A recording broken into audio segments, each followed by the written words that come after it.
تو لیکن اب انہوں نے جو ہے وہ دونوں کو اکٹھا کر دیا ہے. جب نائف نے جو ہے وہ نہیں نائف نہیں فہد نے جب یہ فہد نے دستور تحریری نافذ کیا تھا اور شیخ ابن باز اور شیخ محمد صالح عثیمین وغیرہ یہ شخصیتیں اس وقت موجود تھیں. ظاہر ہے کہ ان کی رضا سے گزرے بغیر یہ دستور نہیں ہوا ہے, کبار علماء کی تائید کے بعد یہ دستور نافذ ہوا ہے. تو اس کے اندر جو ہے وہ ان دونوں نے اکٹھا کر دیا تھا, کیونکہ یہ جو منکرین حدیث ہیں یا حدیث کو ہلکا سمجھتے ہیں, ان کے جو فتنے ہیں نا ان سے بچا جا سکے. اب وہاں لفظ یہ ہے کہ جو پہلی دفعہ ہے نظام الحکم کی جسے دستور کہتے ہیں, وہ یہی ہے کہ سعودی عرب کا نام تو معروف ہے, اس کے بعد یہ ہے کہ اس کا دستور جو ہے وہ کتاب اللہ و سنت رسول ہی, ان دونوں نے اکٹھا کر دیا. لیکن پہلے صورتحال جو تھی وہ کیا تھی کہ قرآن مجید جو ہے وہ غیر تحریری دستور کے طور پر موجود تھا, اگرچہ اس کی تحریر تھی لیکن مطلب یہ ہے کہ اپنی تشریح کے بغیر. اب یہ کام جو ہے وہ اسرائیل نے کیا ہے. اسرائیل نے یہ کیا ہے کہ انہوں نے کہا تورات ہمارا دستور ہے اور اس کی تعبیر جو ہے وہ تالمود ہے, یعنی فقہ کو انہوں نے تعبیر کے طور پر جو ہے وہ نافذ کر دیا ہے. جبکہ سعودی عرب کے اندر یہ بات نہیں ہے, وہاں کتاب و سنت دونوں جو ہے وہ دستور ہے. اگر تفسیر میں جائیں گے تو کیا ہوگا کہ کتاب جو ہے وہ اللہ کا کلام ہے اور جو حدیث ہے وہ اس کلام کا بیان ہے. ثم انا علینا بیانہ. تو یہ تشریح جو ہے یہ سعودی عرب کے علماء ابھی تک جو ہے وہ تشریح یہی کرتے ہیں. اگرچہ خرابیاں تو بہت پیدا ہو چکی ہیں سعودی عرب میں, لیکن ابھی تک جو علماء کا یہ انداز ہے نا اس کے اندر خیر ہے.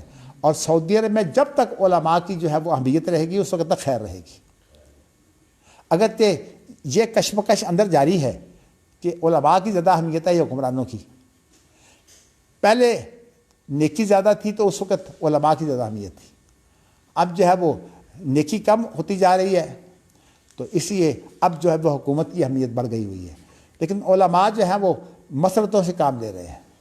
اور خاص طور پر شیخ ابن باز کی ایک بات جو ہے وہ مجھے لوگوں نے بتائی, میں خود تو میں نے نہیں سنی, خاص طور پر شیخ عبداللہ معتاز وغیرہ نے. تو مجھے انہوں نے یہ کہا کہ لوگ شیخ ابن باز کے پاس جا کر کہتے ہیں کہ یہ جو خرابیاں پیدا ہو رہی ہیں حکمرانوں کی طرف سے, آپ جو ہے وہ اس کے بارے میں حتمی اعلان کیوں نہیں کرتے. یہ خاص طور پر مسئلہ پیدا ہوا نا ڈش کا, جس کو ہم ڈش کہتے ہیں.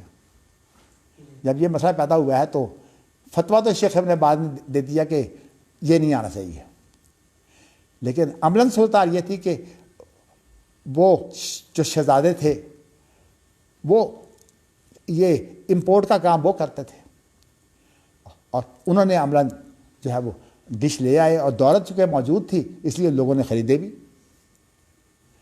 اب شیخ ابن باز سے کہا گیا کہ آپ اس کی متعلق جو ہے وہ اعلان کریں اس کے خلاف. تو شیخ ابن باز بڑے ہی جو ہے تھے نا دانشور حکیم, انہوں نے اعلان نہیں کیا. کہنے لگے کہ اصل بات کیا ہے کہ اگر میں اعلان کر دوں گا تو یہ صورت بن جائے گی بغاوت کی. نتیجہ یہ ہوگا کہ علماء کو جو ہے وہ یہ لوگ کچل دیں گے. تو غنیمت سمجھیے کہ جو خیر موجود ہے وہ خیر باقی ہے. اس کے متعلق ہمارا جو آخری موقع ہے وہ کیا ہے؟ خاموشی. فتویٰ دے دیا, وہ خاموشی بھی نہیں ہے کہ ہم زبان سے تو کہہ دیا نا. تو اس طرح جو ہے وہ آج بھی علماء کا کام یہ ہے کہ زبان سے کہہ دیتے ہیں لیکن محاذ آرائی نہیں کرتے. اور یہ بالکل وہی رویہ ہے جو صحابہ کا رویہ تھا. اسامہ بن زید کا رویہ حضرت عثمان کے بارے میں آپ نے پڑھا ہے, پیچھے پڑھا ہے. حضرت عثمان کو وہ خود جا کر کہتے تھے لیکن لوگوں کے سامنے حضرت عثمان کی مذمت نہیں سنتے تھے, نہ کرتے تھے. خود جا کر کہتے تھے. حضرت عثمان کی بعض کمزوریاں جو رشتہ داروں کے بارے میں تھیں وہ ان کے بارے میں جا کر انہیں سمجھاتے تھے, لیکن جو ہے وہ اعلان یہ بات نہیں کرتے تھے. تو صحابہ کا رویہ بھی یہی تھا کہ وہ یہ دیکھتے کہ کہیں ایسا نہ ہو کہ برائی جو ہے وہ شیطان کو موقع مل جائے اور یہی بات وہ بتائی کہ یہ ادفع باللتی ہی احسن فإذا الذی بینک و بینہ عداوۃ کأنہ ولی حمیم۔ آپ دیکھیں کہ شیخ ابن باز آخری وقت تک جو ہے وہ حکمرانوں کے ساتھ محاذاری سے بچتے رہے ہیں، اور یہی کام جو ہے شیخ محمد صالح العثیمین نے کیا ہے۔ اب اس طرح جو علماء موجود ہیں، مجھے پتہ ہے ان کے اندر بڑے ضرورت مند لوگ موجود ہیں، خاص طور پر شیخ صالح فوزان۔ اور حقیقت یہ ہے کہ شیخ صالح فوزان کی یادداشت جو ہے، میں ان کو ہمیشہ میں ان کی یادداشت سے جو ہے وہ متاثر ہوتا رہا ہوں کہ اللہ نے کتنی یادداشت جو ہے ان کی زبردست رکھی ہوئی ہے۔ تو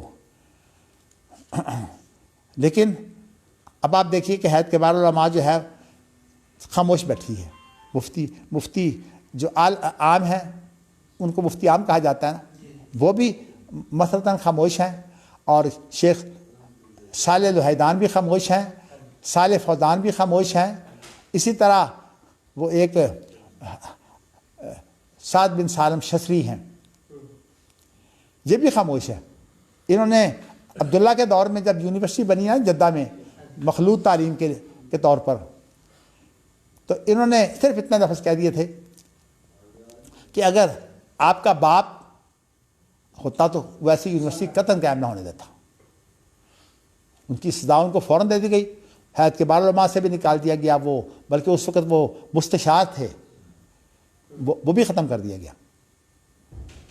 تو مطلب یہ ہے کہ یہ جو حکمران ہوتے ہیں نا، ان سے جو معاملہ کرنا ہوتا ہے وہ بڑی حکمت سے کرنا چاہیے، محاذ آرائی نہیں ہونی چاہیے۔ تو اس لیے سعودی علماء کا آج بھی رویہ یہ، اب عبد المحسن عباد اب کبھی نہیں کرتے بات کرتے وقت، لیکن محاذ آرائی سے پھر بھی بچتے ہیں۔ تو میرا کہنے کا مقصد یہ محاذ آرائی سے بچنا جو ہے یہ مسلط ہے، اور مسلط جو ہے وہ دعوت و تبلیغ میں، امر بالمعروف نہی عن المنکر میں مسلط بڑی اہمیت رکھتی ہے۔ جہاں تک شرعی مسئلہ ہے وہ وضاحت سے کہہ دینا چاہیے۔ تو اس لیے کم از کم اضعف الایمان میں شامل نہ ہونا۔ شیخ ابن باز نے مسئلہ جب بتا دیا ہے، اس کے بعد اب آپ جا کر جو ہے وہ شیخ ابن باز سے کہیں کہ محاذ آرائی کریں، یہ نہیں۔ تو یہ سعودی علماء کا طریقہ کار ہے۔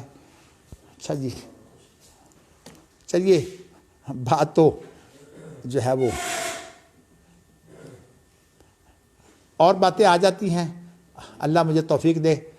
کل انشاءاللہ میں جو ہے وہ آپ کو جو ہے وہ کوشش کروں گا کہ یہ باب ختم ہو جائے، اس لیے ذرا آپ بھی دھیان رکھیے گا، میرے ساتھ تعاون کیجیے گا، اس لیے کہ اس کے بعد میں یہ دیکھ رہا ہوں کہ مجھے شاید اسلام آباد جانا پڑے، اور اس طرح سے کچھ کام ہے، مجھے کچھ دن جو ہے وہ شاید جو ہے وہ اس سبق کو چھوڑنا پڑے گا۔ تو کہنے کا مقصد یہ ہے کہ کل ہم کوشش کریں گے انشاءاللہ کہ اس باب کے اندر جتنی حدیثیں ہیں، ویسے تو حدیثیں کافی ہیں، 1 2 3 4 5 6 7 حدیثیں بھی باقی ہیں، لیکن چونکہ بنیادی بات ہو چکی ہے، اس لیے جو ہے وہ انشاءاللہ تعالی